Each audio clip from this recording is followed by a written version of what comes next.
So I would like to say, one, and hopefully I speak for all the board members, that we truly do appreciate you coming out tonight and talking to us. Frankly, I believe it's an opportunity. It's very hard to put into a letter. Frankly, if we had to put everything into a letter, it would have been 10 pages and I wouldn't have even read it. So, but you know, I appreciate you here. That, you know, we've got 3 months until the levy comes out. There's still a lot more that has to come out. There's some explaining that needs to be done. Okay. But just some notes here real quick. The district has been fiscally conservative and has not asked for operating dollars in 5.5 years. We did a operating levy 5.5 years ago and promised 4 years, and we stretched it out to 5.5 years. And we haven't had a bond request for over 20 years. State funding has lagged well behind our growing enrollment and has increasingly pushed education investment decisions to local communities. So we listened to the community for feedback over the last 4 years. The community-driven facilities master plan and the current levy request was designed for all of our students by our community.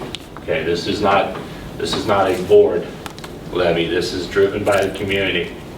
There were a lot of options, and this is what the community chose. Our job was to decide whether to approve it or not and figure out how to pay for it, which I will actually commend Mr. Hawley and the people in the finance committee and the people we worked with. I know how hard they worked to come up with an option that was the cheapest option for this community. The levy will provide for quality education, and this will include up-to-date technology, programs, and labs and classrooms to prepare students for success in today's workforce, which has changed. Safe and secure learning environments that are conducive to providing an excellent education, and financial accountability to the taxpayers, two-way communication with the community, and smart, efficient investments. The community investment is needed to continue our progress to improve teaching, learning, and technology, and to prepare students for top colleges and 21st century careers. All of you guys are well aware of what we operate in. There are no easy decisions.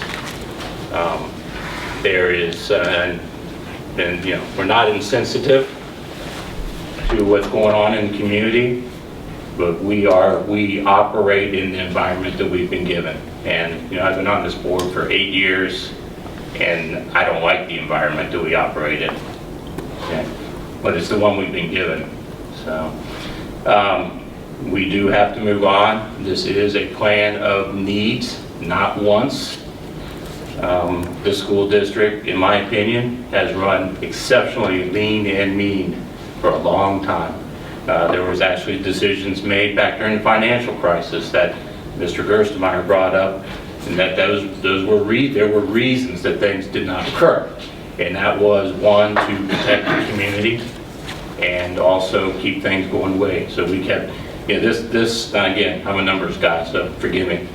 You know, this school district, and I'm just going to use round numbers, basically spends about $10,000 per student. School district, our neighboring school district spends 50% more than that. So I think we've done a pretty good job, and I think we've been real successful. I'm quite proud of the grades and the report cards we're starting to see. I'm exceptionally proud of our high school, which was just named number 8 in the city by Cincinnati.com, I believe. Correct me if I'm wrong. Cincinnati Magazine. Thank you. I can't quite hear you. Could you please repeat? And you know, that's the first time she actually answered me, so that's good. So I'm not going to drone on here, and I of course want to give my fellow board members a chance to say something. Again, we're not insensitive to what's going on. Okay, this is the reality. And again, I will commend, you know, and as always, correct me if I'm saying it wrong. You know, we were declared a special needs district. Am I saying that correct? That actually raised the amount that the bonds are the cheapest way to fund this. That raised our bond issuance from 75 million to 118 million, close? 72 to 118. Sorry, I missed it by 3 million, sorry. But yeah, so again, they've worked very hard to make this affordable. Or not affordable, but as affordable as possible. Okay. All right. Anybody else have anything they'd like to say? Do we have a minute? You have a minute. The only thing that I find unfortunate, it's never, there's never anything wrong with what people say to us, whether it's a pro or a con, whether it's I can vote for something or I can't. I've been on the board for a long time, and so there are plenty of answers out there that we can get to people, and there are a variety of ways we can get them there. The only thing unfortunate I heard this evening was people saying that they didn't know what Building Tiger Nation was, and that's not anybody's fault, but that it felt like it was something commercial or something exclusionary, and it certainly is not. We have two efforts that we've been doing. One is called Portrait of a Tiger, and that is looking at what our students should look like and what they should learn and what they should know.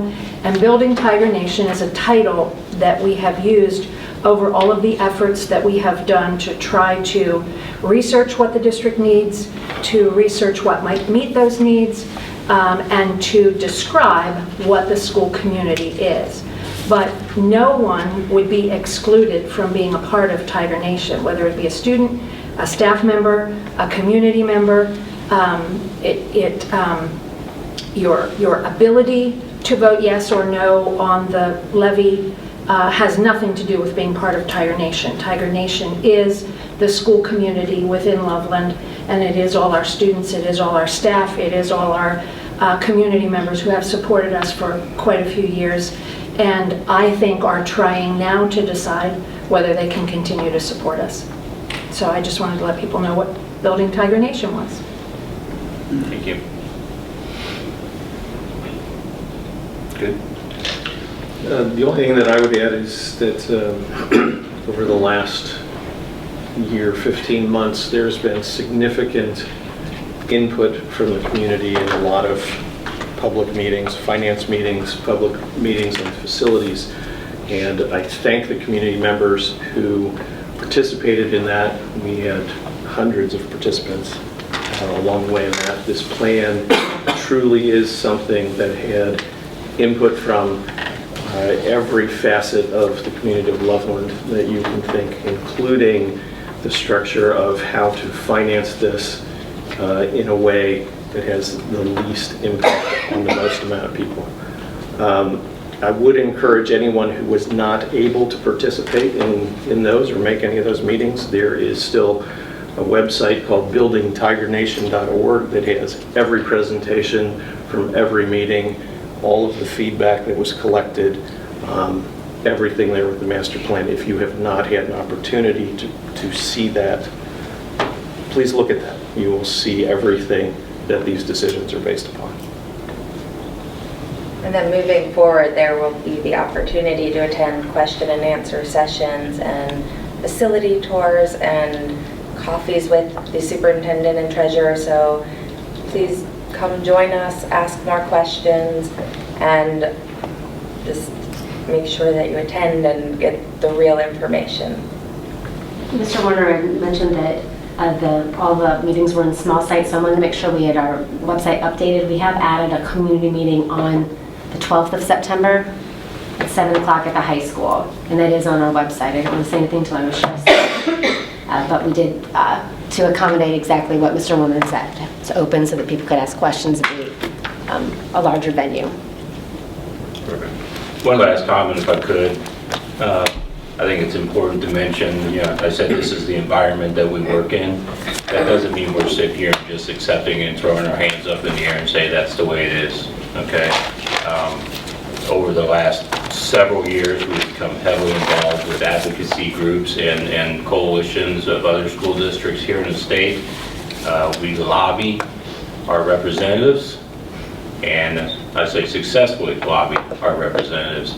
There are, in my mind, a ridiculous number of mandates and things that are passed down to us, and probably the vast majority we end up fighting, okay?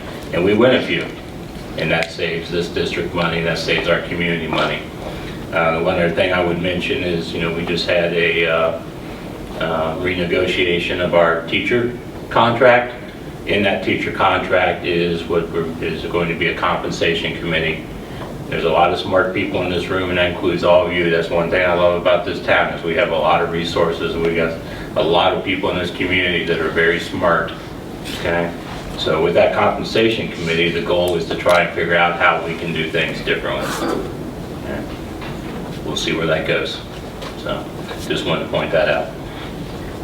And again, do appreciate your time today.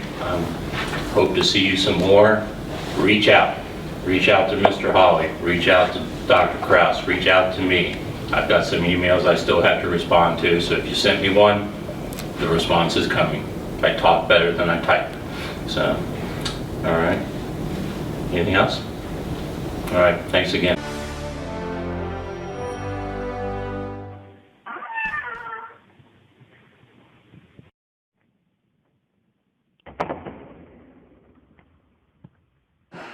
Now we're cooking with gas. Yeah, we are.